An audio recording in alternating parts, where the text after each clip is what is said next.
Hey, what's up guys? Bill Savage here with MacRumors.com, and today we're going to be taking a look at some of the new features in OS X Yosemite. Now, one of the first things you'll notice about this update is that it looks a lot like iOS. It's much flatter and has a more modern look to it. You'll notice that right away with the dock. It's now 2D, and almost all the icons have been changed to match their iOS counterparts. And not only have the icons been changed, the applications have also been changed to look very similar to what you would find on iOS. These are reminders and calendars. And if we go ahead and open up Safari, you can see this looks very similar to what you would find on an iPhone or an iPad. It takes you right to your favorites page or your frequently visited web pages right away. And on top, we only have one bar. So we have our address bar, and next to that is our bookmarks or our reading list. And then over here on the right, we actually have a tabs button. So when we click on that, it looks almost identical to iOS. So if we open up a whole bunch of tabs here, you can see we hit that tab button, and this is almost identical to what you would find on iOS. Also, a new change that they've made system-wide on OS X Yosemite, you'll see on the right side we no longer have a full screen button. That's been now relocated to the green button here on the left side. So now the green button will put your applications into full screen. So if we hit that, you see the application goes into full screen, and we can go up and get out of there just like that. So the full screen button is gone, and it's relocated to the left side. Now, one of the main design cues that they've taken from iOS and brought to OS X Yosemite is translucency. So you can see that a little bit here in the Safari window. You can see it's orange here a little bit, and then it gets a little bit darker, trying to follow the colors of the actual background. Same thing with the dock, and if we go here to the menu button, you can see that these menus are orange. To give you a better example, we'll go here and actually change our desktop picture. Now when we go into Safari, you can see it's actually green up top and then gets blue as it goes down. Same thing with the dock, it's turned blue, and our menu buttons are green. Now, if you don't like this and you find it a little bit distracting, you can actually minimize this by going into General and using dark mode. So the use dark menu bar in dock. If you click on that, it doesn't completely get rid of the transparency, but it'll give you a darker mode and help you focus a little bit better. So the menu bar goes dark as well as the dock.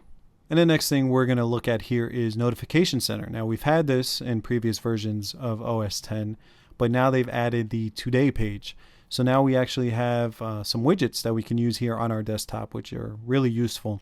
So here you can see I have a calculator widget. And when we want to edit this, just like in iOS, we hit Edit. And we can go ahead and add and remove widgets. I'll take the social add the stock, and we can move these around just like however we want. When we're done, hit done. So this is a really nice addition to Notification Center and makes it really useful, especially on the desktop setting. And right next to Notification Center is Spotlight. This is something that I use all the time. And you can see when we click on that, it no longer appears on the right upper hand corner of the screen. It now appears right there in the middle. So when you click on Spotlight, even though it looks different, it still works the same. All you have to do is start typing. So I started typing Twitter here, and it gave me some suggestions. So underneath that, it gave me a suggested website of twitter.com. It also gave me a Wikipedia article. So if I click on that, it will take me to Wikipedia. But one of the cool things here is that it actually now searches the Mac App Store for apps. So it found the Twitter app, and if I click on that, it will take me there to download it. Very similar to what iOS does on Spotlight now. It could search the store for you to find apps. It can also search the iTunes store. So if I go ahead and type in something like Batman Begins, you can see the top hit is a movie on iTunes, and if you click on that, it'll take us to iTunes and we can buy the movie. Now, going back to Twitter, one of the cool things of this new redesign is when you search for actual documents or emails, anything with text in it, you can now see the top hit is a text edit document, and on the right hand side it gives you a preview of what's inside that document. So this is a document that I made called Twitter, where it says @MacRumors and then MacRumors.com, obviously. And this is really useful. If you've ever searched for documents on Spotlight before, it never gave you a preview. You would have to actually click on the document, see if that's the one. If it's not, you close it, go back to Spotlight, and repeat. Now with this new preview feature, it's really useful, and it's going to save people a lot of time searching for documents. Something that was introduced when iCloud was released was iCloud Documents. Now this gave applications the ability to save documents into iCloud. But it was a really weird implementation because when you would open up an application like Pages or TextEdit, it would ask you, do you want to save this on your computer or do you want to save it on iCloud? Now, if you chose iCloud, that document lived exclusively inside that application. You couldn't access it from anywhere else unless you opened up that application. Now Apple is finally giving us access to all those documents all in one place. So now if we go ahead and open up Finder, there's now an option for iCloud Drive. Now if we click on that, you can see individual folders of all these applications that are saving files to our iCloud.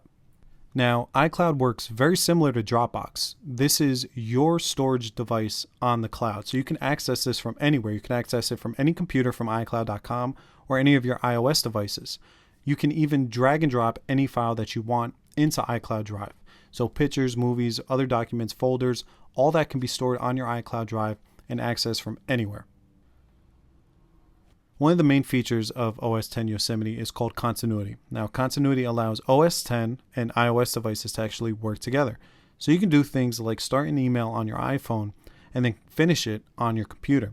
You can even send and receive SMS messages or answer phone calls directly from your Mac.